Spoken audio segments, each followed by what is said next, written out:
Olá pessoal, bem-vindos mais uma vez, que bom ter vocês aqui acompanhando os meus vídeos. Desde já peço a Deus que abençoe o seu dia, abençoe a sua família. Bom, quero conversar com vocês hoje sobre a Páscoa. Quem aí gosta de chocolate, ovos da Páscoa, né? Tantas pessoas aí se deliciando, né, nesse dia. Porém, nós vamos aprender aqui o que significa a verdadeira Páscoa. Qual deve ser a nossa atitude nesse dia? Dia em que Cristo ressuscitou. Vamos ver? Você sabia o porquê os judeus comemoravam a Páscoa?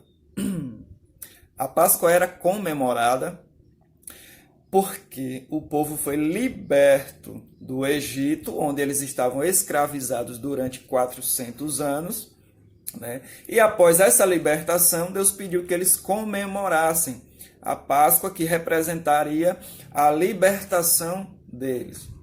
Então, pessoal, nós podemos entender, né, um pouco mais sobre essa Páscoa, né? A Páscoa que representava para os judeus a libertação. Então Deus disse, né, um pouco antes de libertar o povo do Egito, Deus pediu para que eles matassem um cordeirinho, para que eles não quebrassem nenhum osso daquele cordeiro, para que eles derramassem todo o seu sangue, pegassem o seu sangue, passassem nas portas, né? E naquela noite eles teriam que comer em suas casas e não podia deixar nada para o outro dia. Isso aconteceu na vida de Cristo. Cristo era o cordeiro, Cristo era aquele cordeiro que era morto por eles. Representava a Cristo morrendo na cruz. Nenhum osso de Cristo foi quebrado. Isso estava profetizado. E isso também se cumpriu lá na Páscoa dos judeus. Né? Todo o sangue de Cristo ele foi derramado, assim como eles derramavam todo o sangue daqueles cordeiros. Depois que isso aconteceu, o povo ele foi liberto do Egito. Isso representa a libertação que ao Cristo morrer na cruz trouxe para mim e para você do pecado e da morte. Nós fomos libertos do pecado e da morte. Nós não somos mais escravos, né? Nós não somos mais escravos do pecado, assim como os judeus não eram mais escravos do Egito. Eles não eram mais escravos do faraó, assim como eu e você não somos mais escravos de Satanás. A profecia de Isaías, no capítulo 53, nos diz o seguinte: e como cordeiro mudo, Cristo foi levado ao matadouro. E foi isso que praticamente aconteceu. Quando as pessoas pediram um sinal para Cristo, ele diz assim: a única coisa que eu te dou é o sinal de Jonas.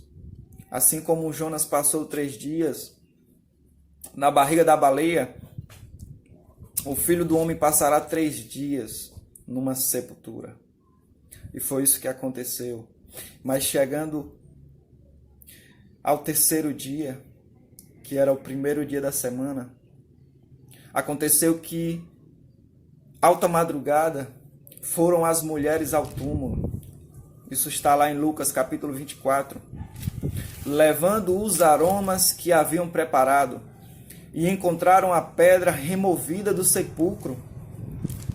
Mas ao entrarem, não acharam o corpo do Senhor Jesus. E agora? Cadê meu mestre? Tiraram ele daqui, levaram, roubaram?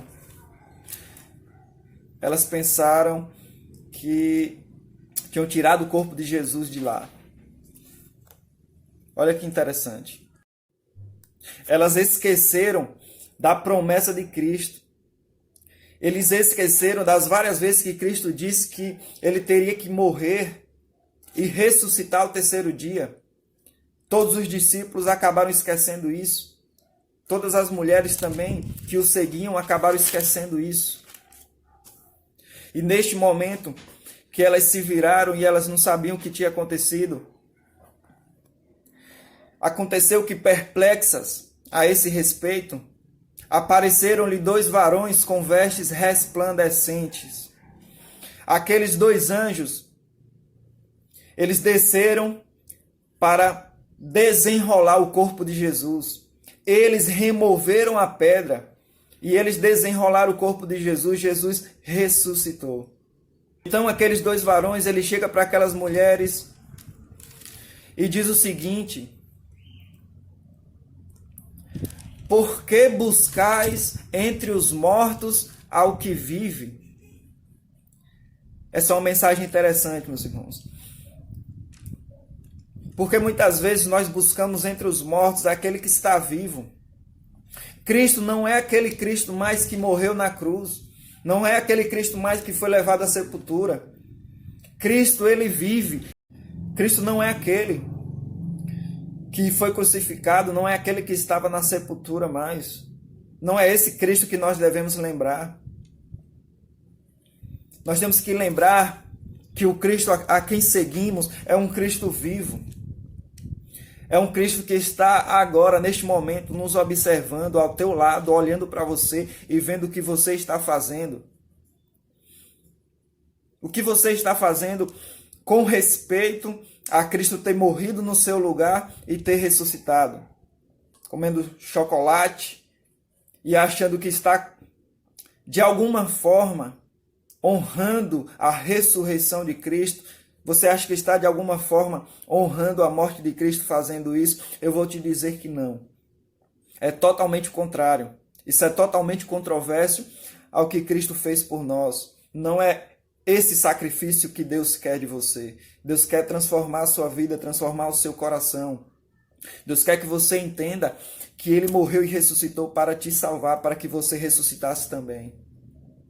E continuando a história, ele diz assim: ele não está aqui, verso 6 do capítulo 24 de Lucas. Ele não está aqui, mas ressuscitou.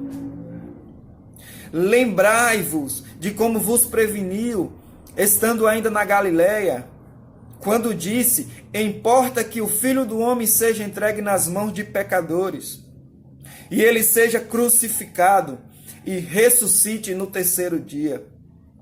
Cristo alertou várias vezes para os seus discípulos que isso deveria acontecer.